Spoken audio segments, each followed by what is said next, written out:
Salut tout le monde, c'est LB et dans cette nouvelle vidéo, je vais vous montrer c'est quoi un CSM.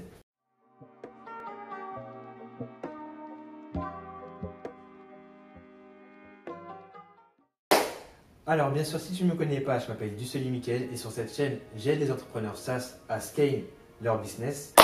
Alors, c'est quoi un Customer Success Manager, CSM? C'est la personne qui va faire en sorte de fidéliser vos clients. Votre client il a un problème, vous lui apportez la solution. Mais en combien de temps il va réussir à résoudre cette solution-là? C'est son rôle en fait. Le CSM il va se dire, ok, mon client il a ce problème-là, je vais faire en sorte de lier la tech et le problème de mon client. Et comment je vais pouvoir l'aider à utiliser notre application le plus longtemps, pour le fidéliser encore plus longtemps. C'est comme si c'était un conseiller relation client. Donc voilà, on a plutôt ce synonyme-là, le fait de l'appeler le conseiller relation client. Mais pour les SaaS, c'est un Customer Success Manager. Et ça a tout son sens parce que je vais vous expliquer les 7 rôles qu'il a dans votre SaaS. Alors, le premier rôle clé du CSM, c'est sensibiliser les clients aux ressources disponibles. Donc voilà, il y a des articles dessus. Donc ok, j'ai besoin d'aide. Il faut regarder déjà s'il n'y a pas déjà un blog qui explique comment faire ci, comment faire ça. Des vidéos même que vous avez créées pour aider vos clients à faire en sorte qu'ils réussissent leur objectif le plus rapidement possible. Il faut que votre CSM soit capable de savoir exactement quel document, quelle vidéo, quel article rediriger votre client le plus rapidement possible pour qu'il puisse faire sa tâche de manière optimale. Le deuxième rôle clé, c'est qu'il récupère les commentaires des clients et qu'il les analyse en interne. Okay, il y a des commentaires qui sont utiles pour le développement de votre solution.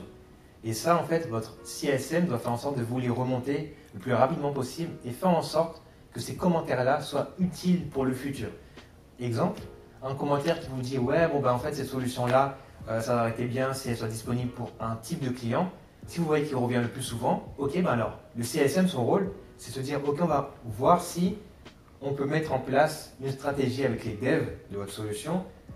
Est-ce qu'on peut mettre ces solutions le plus rapidement possible et récupérer les contacts qui ont besoin de cette solution-là pour les relancer le jour que cette solution va sortir. » Le troisième rôle clé du CSM, c'est effectuer un bilan de santé, tout simplement, de votre client. Chaque client, voilà, peut-être que le premier client, il est là depuis 10 ans.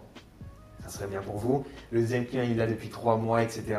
Mais il faut savoir son état de santé. Qu'est-ce qu'il fait actuellement? Est-ce qu'il utilise l'application le plus souvent possible? Il faut savoir s'intéresser à son LTV, donc son Lifetime Value. Combien de temps il est resté? Combien de temps il va rester? Et faire en sorte que, voilà, on arrive à la fin de sa période d'essai, lui envoyer un message, l'appeler, lui demander est-ce que ça s'est bien passé? Est-ce qu'il a besoin de quelque chose? On arrive à la fin de son plan premium, donc où il a payé pendant 1 an par exemple. On lui demande est-ce que tu veux relancer ton offre? Pourquoi tu veux relancer? Qu'est-ce qu'il faut faire en sorte pour que tu restes encore plus longtemps? Est-ce que tu peux parler de nous? Etc. etc. C'est important de se soucier à la vie, à la santé de son client pour qu'ensuite vous pouvez vous dire ok, ben en fait ce client-là, s'il est bien, il va pouvoir parler de moi à d'autres personnes. La quatrième, c'est analyser les données. Voilà, vous pouvez avoir plusieurs types de clients. Et ce qui se passe, c'est que voilà, votre client, hop, il va utiliser l'application d'une manière, mais vous pouvez lui proposer des autres fonctionnalités qui pourront lui être utiles. Mais pour savoir ça, il faut être sûr de connaître votre client. La cinquième, c'est lui proposer des upselling et des cross-selling. Donc, upselling, c'est faire en sorte de leur proposer un produit d'une gamme supérieure. Et des cross-selling, c'est faire en sorte de leur proposer un produit qui est de la même gamme, mais comme une option. Exemple, cross-upselling, on va commencer par celui-là, c'est faire en sorte que, hop, il passe à un niveau supérieur, abonnement plus cher, autres services, il y a des services premium, etc. Cross-selling, voilà, il garde son abonnement, mais s'il veut avoir une autre fonctionnalité qui peut lui être utile, il paye par exemple 5 € par mois ou par an, et ça peut lui permettre d'être à jour dans les fonctionnalités qu'il a besoin, sans forcément payer énormément plus cher. La sixième, c'est faire en sorte d'informer les clients des mises à jour. Vous voulez lancer un nouveau produit, un nouveau service, informez vos clients. Faites en sorte de leur dire ok, bon bah voilà, je t'informe, si tu veux, tu peux être dans la liste de préinscription. Donc si tu es déjà un client, bah, tu peux avoir une réduction si tu passes à l'action maintenant.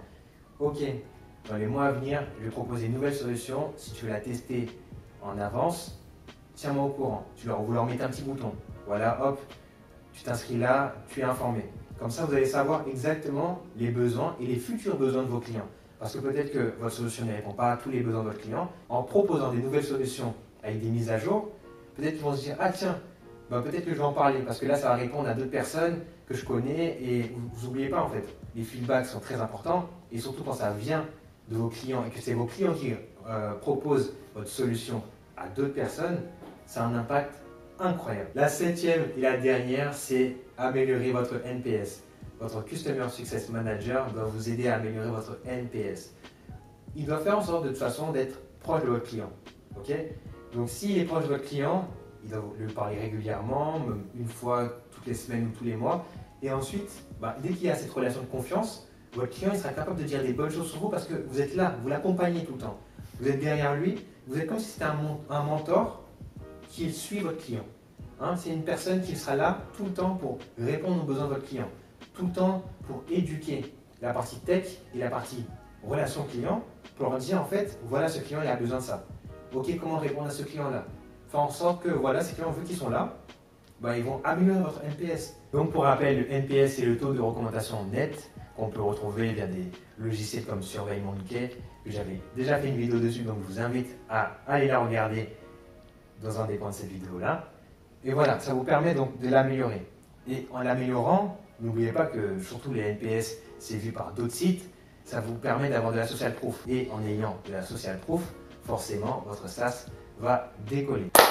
On arrive à la fin de la vidéo. Je vais vous faire un petit récapitulatif sans forcément vous parler des 7, mais vous expliquer exactement pourquoi il faut avoir le CSM. Donc un CSM, c'est très important dans votre SaaS, que vous soyez au début, ou au milieu, ou vraiment à un haut niveau. Parce qu'en fait, lorsque vous avez un CSM, forcément, vous allez pouvoir avoir un lien avec vos clients qui est différent des autres SaaS. Parce que ça ne va pas être une relation client, ça va être une personne qui va gérer la relation client et qui va avoir des connaissances en tech. Donc cette personne-là va pouvoir savoir exactement ce qui est possible et ce qui n'est pas possible. Parce qu'elle va avoir le lien avec vos devs et le lien avec les personnes qui parlent avec vos clients. C'est comme si, voilà, c'est intermédiaire. Voilà, vos clients vous demandent j'aimerais bien avoir cette fonctionnalité-là.